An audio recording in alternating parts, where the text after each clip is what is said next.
ରାହୁଲ ଗାନ୍ଧୀଙ୍କର ଡ୍ରଗ୍ସ ପରୀକ୍ଷା ହେବା ଉଚିତ। ଲୋକସଭାରେ କଙ୍ଗନା ରନାୱତଙ୍କର ବିବାଦୀୟ ମନ୍ତବ୍ୟ। ଆସନ୍ତୁ ଜାଣିବା ଏହାର ସର୍ବିଶେଷ ଖବର ବିଷୟରେ।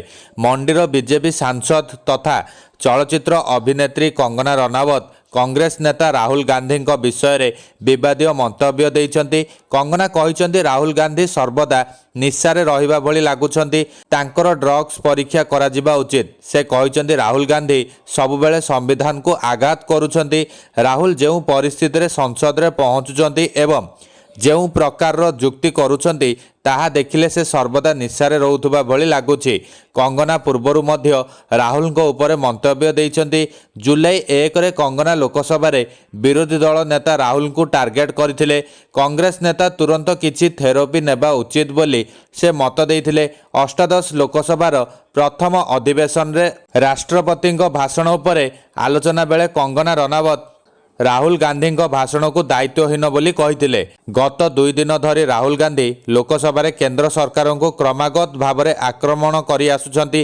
ବଜେଟ୍ ଉପରେ ଆଲୋଚନା ବେଳେ ସେ ବିଜେପିର ନିର୍ବାଚନୀ ଚିହ୍ନକୁ ଚକ୍ରବ୍ୟୁହର ପ୍ରତୀକ ବୋଲି ବର୍ଣ୍ଣନା କରିଥିଲେ। ସେ କହିଥିଲେ ଯେ କେନ୍ଦ୍ର ସରକାର ଏକ ଚକ୍ରବ୍ୟୁହ ସୃଷ୍ଟି କରି ଦେଶର ଲୋକଙ୍କୁ ଘେରିବାକୁ ଚେଷ୍ଟା କରୁଛନ୍ତି। ସେ ତାଙ୍କ ଅଭିଭାଷଣରେ କୃଷକ, ସାଧାରଣ ଜନତା, ଅଗ୍ନିବୀର ଏବଂ ମହିଳାଙ୍କ ପ୍ରସଙ୍ଗ ଉଠାଇଥିଲେ। ଅଲିମ୍ପିକ୍ସ ଉଦ୍ଘାଟନୀ ସମାରୋହକୁ କଙ୍ଗନା ମଧ୍ୟ କଡ଼ା ସମାଲୋଚନା କରିଥିଲେ। ସେ ସମାରୋହରେ ଗୋଟାଏ ପ୍ରଦର୍ଶନକୁ ଅତ୍ୟଧିକ ଯୌନଯୁକ୍ତ ବୋଲି ବର୍ଣ୍ଣନା କରିଥିଲେ। କଙ୍ଗନା କହିଥିଲେ ଯେ ଏଭଳି ଅଶ୍ଳୀଳ ପ୍ରଦର୍ଶନ ହେଉଛି ବାମପନ୍ଥୀମାନେ ଅଲିମ୍ପିକ୍ସ ଗେମ୍କୁ ଅପହରଣ କରିଥିବାର ଫଳାଫଳ। କଙ୍ଗନା ଗୋଟାଏ ଦିନ ପୂର୍ବରୁ ସୋସିଆଲ ମିଡ଼ିଆ ପୋଷ୍ଟରେ ମହରମ ଶୋକର ଏକ ଭିଡ଼ିଓ ପୋଷ୍ଟ କରିଥିଲେ। ଏହାକୁ ପୁନଃ ପୋଷ୍ଟ କରି କଙ୍ଗନା ଲେଖିଥିଲେ, ଏହା ଅଦ୍ଭୁତ ଏବଂ ଭୟାନକ ଅଟେ। ବଞ୍ଚିବା ପାଇଁ ହିନ୍ଦୁମାନେ ମଧ୍ୟ ଏଭଳି ତାଲିମ ନେବା ଉଚିତ।